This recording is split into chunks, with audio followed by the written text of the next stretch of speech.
You're walking down the street lost in thought. Suddenly a word on a wall grabs your attention. It's a word that at that specific moment feels like it was written just for you. Maybe it's the name of an old friend you haven't seen in years, or perhaps you're going through a tough time questioning everything and a song comes on the radio with lyrics that speak directly to your soul. Ever had something like that happen? Most of us have, but we've learned to dismiss these moments. It's just a coincidence, we say. The mind tries to rationalize everything with logic and statistics because admitting there's something beyond our control, something that challenges reason, is deeply uncomfortable. But Carl Gustav Jung did not dismiss these moments. Quite the opposite, he investigated them deeply. He observed, documented, and reflected, and he came to a conclusion that still challenges the paradigms of modern science. These aren't just coincidences, they are synchronicities, meaningful, causal connections between external events and internal states. It's as if the universe is responding to us, guiding us, or alerting us. Jung saw these synchronicities happen repeatedly during critical life moments, career changes, relationship breakups, and encounters with people who would transform someone's life. He realized that the closer a person got to their inner truth, the process he called individuation, the more frequent and intense these meaningful coincidences became. It was as if reality was in constant dialogue with the soul, just waiting for us to learn how to listen. There's a problem though. We live in a culture that distrusts anything it can't measure. We're taught to trust only what can be quantified, tested, and reproduced in a lab. Anything outside of this model is labeled as superstition, magical thinking, or delusion. So we learn to silence the most intuitive part of ourselves. We ignore the signs, the symbols, and the dreams, calling what's a profound calling a mere chance. This video is an invitation to reverse this process, to take off the blindfold of excessive rationality and face a frightening but liberating possibility. Life is trying to communicate with you all the time, but it doesn't shout, it whispers, and you need to learn to listen. If you've ever felt that certain coincidences were too significant to be random, if you've ever had the feeling that the universe was conspiring for something to happen, or if at this moment you're watching this video and thinking, why did I click here? Perhaps that is not a coincidence either. Carl Jung believed that synchronicity is one of the most mysterious and beautiful ways in which the collective unconscious, this invisible network that connects all things, manifests itself. And perhaps, just perhaps, the fact that you are here now listening to these words is your first step toward learning to respond when life calls, because it is calling, and the question is, will you answer?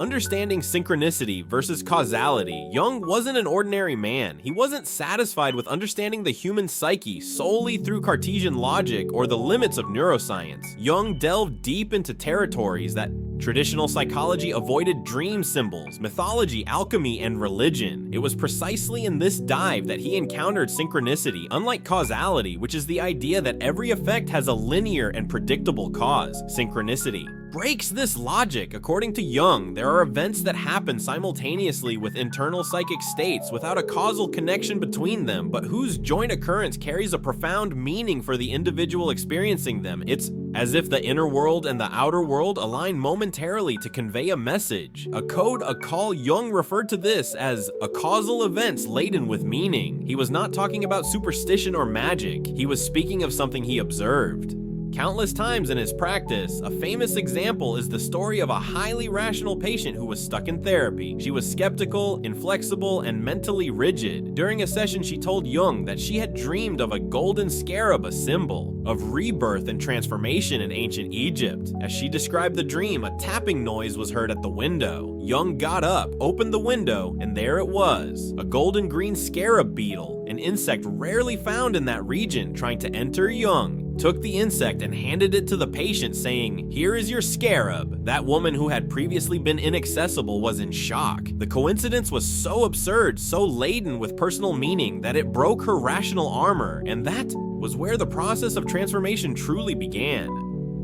This type of event cannot be explained with statistics. It touches another dimension of human experience, the symbolic dimension. The mechanistic model of science based on predictability, repetition. and control lacks the conceptual framework to absorb this phenomenon. Synchronicity is unique, symbolic, and deeply subjective. It cannot be reproduced in a laboratory, but it can transform a life, and that is why it is so frightening, the connection. To the collective unconscious, Jung realized that synchronicity is more than a psychological phenomenon. It is an expression of a deeper order of reality, something that connects everything mind matter, time, and space, inspired by his conversations.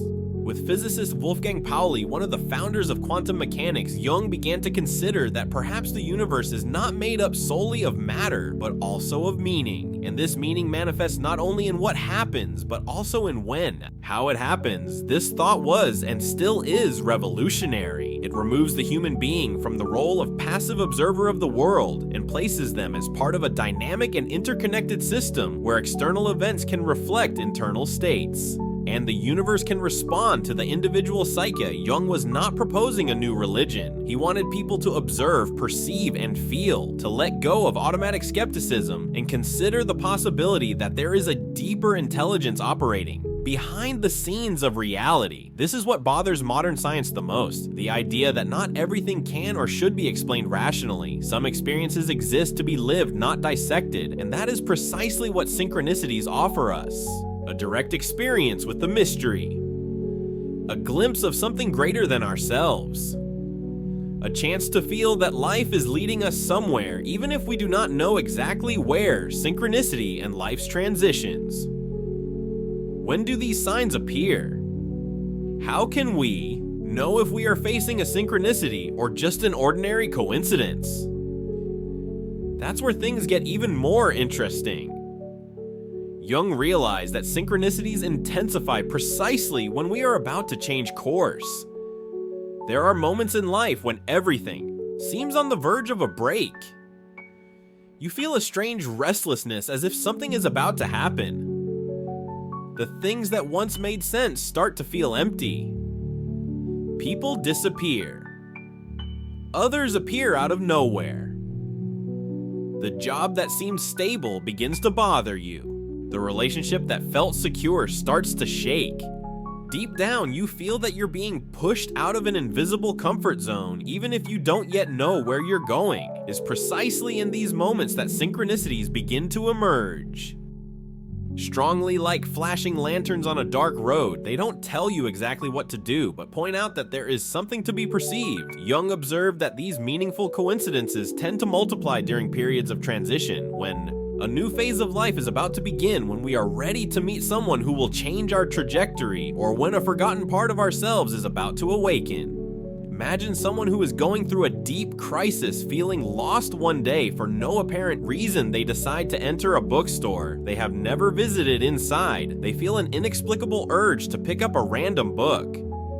Upon opening it, they come across a paragraph that describes exactly what they are feeling, as if someone had written it for them. From there, a transformation begins, not because the book has magical power, but because something inside them was ready to listen, and the universe responded. These moments are not trivial. They are not products of chance. They are calls. Silent invitations from the unconscious for you to wake up, pay attention, and reconnect with your true path. But they only work if you are willing to listen, and that is what differentiates those who change their lives from those who remain stagnant. The ability to recognize a call when it arrives.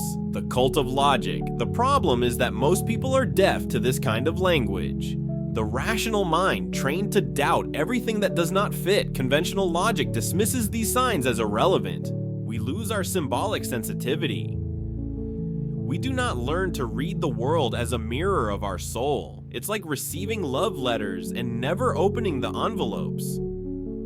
Why are we like this? Why do we disconnect from this natural navigation system that is always trying to guide us?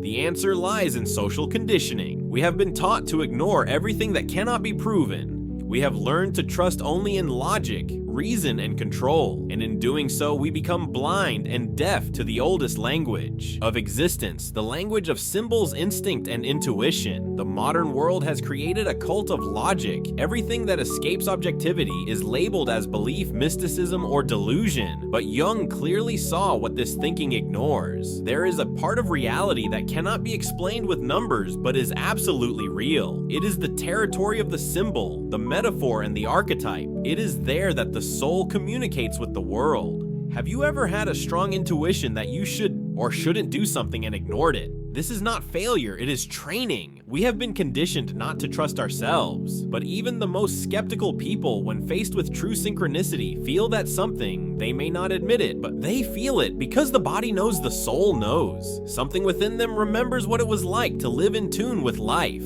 The power of following the signs. Most people go through life trying to control every detail. They plan, analyze, and anticipate. They believe that if they do everything right, life will reward them with predictability, stability, and security, but in practice what they often find is anxiety, frustration, and an inexplicable emptiness. What's missing is flow, alignment, and meaning. That is exactly what people who learn to follow their synchronicities experience. They live at a different rhythm. While the world rushes to meet imposed goals, these people walk in a more fluid, more connected way, almost as if guided by an invisible compass. And perhaps they are. Jung observed that when someone began to recognize and respect synchronicities instead of dismissing them, their psyche would reorganize. Internal chaos would give way to a symbolic order where the pieces finally began to fit together. Coincidences ceased to be curious and became guides. Paths open not through brutal effort, but through attunement with something greater. People who follow their synchronicities do not live waiting for miracles. They do not outsource their decisions to fate.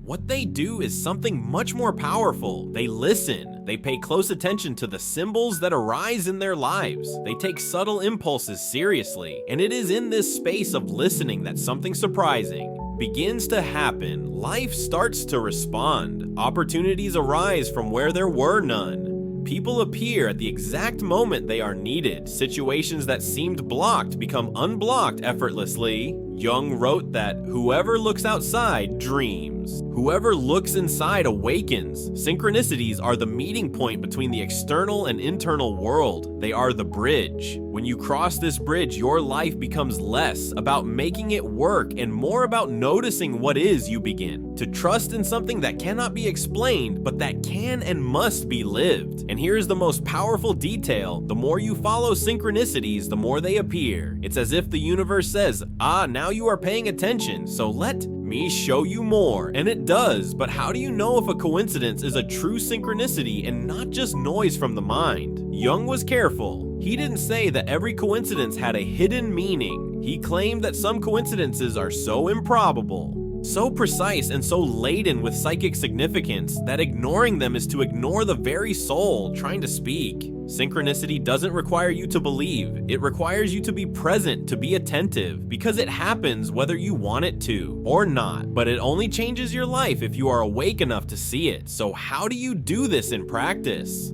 The first step is to slow down, because while you are running all the time, trying to control every aspect of your life, you become deaf. Synchronicity does not shout, it whispers, and only those who create internal silence can hear. The second step is to trust.